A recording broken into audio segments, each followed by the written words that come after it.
eventos. Uma semana após ser aprovada pela Câmara dos Deputados, a proposta de lei que reconfigura o PERSE, que é o Programa Emergencial de Retomada do Setor de Eventos, deve ir à votação no plenário do Senado Federal. Vamos então a Brasília saber os detalhes. Repórter Lara Alves conosco. Boa noite, Lara.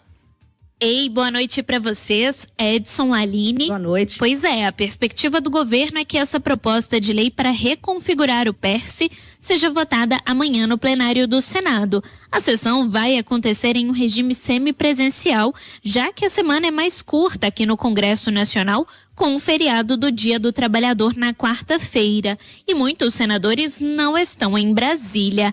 A sessão deve começar com a votação do requerimento de urgência do projeto que remodela o PERSE. Se aprovado, a matéria segue para apreciação dos parlamentares. Hoje mais cedo, o ministro das Relações Institucionais do governo, Alexandre Padilha, que cuida dessa articulação política entre o Palácio do Planalto e o Congresso, disse que a votação do PERSE nesta semana é uma das prioridades para a equipe econômica de Lula. Já foi aprovado na semana passada um acordo sobre o projeto do PERSE, muito positivo, que teve uma participação ativa do Ministério da Fazenda, da Câmara dos Deputados, do presidente da Câmara, todos os líderes, e vamos buscar confirmar esse acordo no Senado. Então, uma prioridade para o governo buscarmos ver se é possível votar ainda essa semana no Senado o PERSE, baseado naquele mesmo relatório aprovado na Câmara. A expectativa neste Congresso esvaziado é que a relatora senadora Daniela Ribeiro, do PSD da Paraíba, apresente o relatório nas próximas horas. Ela vai partir do texto que foi aprovado na Câmara dos Deputados e que limita a 15 bilhões de reais os incentivos fiscais para o setor de eventos até 2026. A nova versão do PERSE também diminui de 44 para 29 a quantidade de categorias beneficiadas com essa isenção fiscal.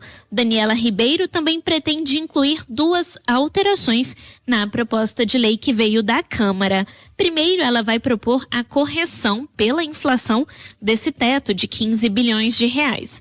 A previsão é que a relatora inclua ainda uma cláusula para impedir que as empresas com decisões judiciais transitadas em julgado consigam acesso aos recursos.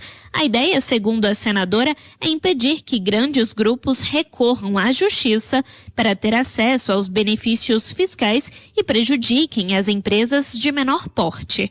O relatório da senadora deve ser entregue à mesa diretora ainda hoje. Aline? Lara, e o ministro da Secretaria de Relações Institucionais afirmou que vê como natural que o presidente do Congresso critique a decisão do governo de judicializar a oneração dos municípios e 17 setores da economia?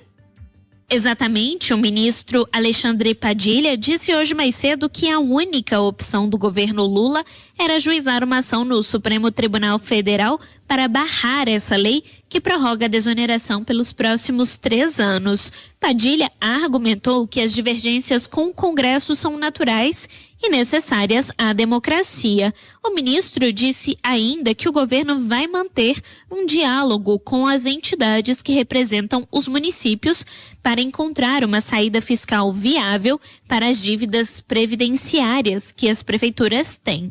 Já iniciamos o diálogo com essas 3 entidades nacionais e agora, depois da decisão da liminar do STF de suspender a desoneração por não ter explícito na aprovação qual que é a fonte de compensação da arrecadação previdenciária, nós vamos manter essa mesa de negociação. Inclusive acreditamos que essa própria decisão do STF abre, né, um ambiente mais concreto. Edson?